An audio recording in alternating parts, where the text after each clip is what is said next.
Сәлеметсіздер ма көрермендерім, сіздерге бүгін мына сингониумның домалақ жапырақтысын, яғни жапырағы домалақ түрде өсетін сортын көрсеткім келіп жатыр. Бұл өсімдігіміз шырмауық секілді оралып биікке өсетін өсімдік болмаса салбырап өсетін өсімдіктер болғаннан кейін бірнеше маңызды сабақтарын жіберген жағдайда төменгі сабақтары жаңа сабақтар жібермейді.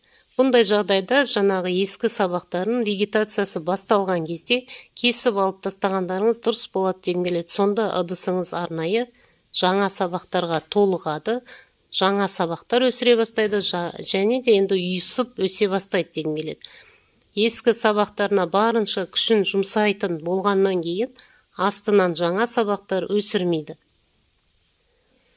Бұл енді өсімдіктің жаңағы өзінің арнайы табиғи осындай құралы. Жаңа сабақ өсу үшін ескі сабақты кескеніңіз дұрыс болады дегім келеді. Сабағы ұзарған сайын төменгі жапырақтарын тастайды, яғни ұзындаған сабағы төмен жағы жапырақсыз тек сабақ болып қала береді, жоғары қарай өседі. Сондықтан вегетация кезінде артық сабақтарын кесіп алсаңыздар, өсімдігіңіз көбейіп толығады. Және де кесіп алған сабағын міндетті түрде жаңағы суға салып қойсаңыздар болады, тамырлайды, және де топыраққа бірден отырғызып алсаңыздар да болады. Осылай оңай көбейтіп аласыздар.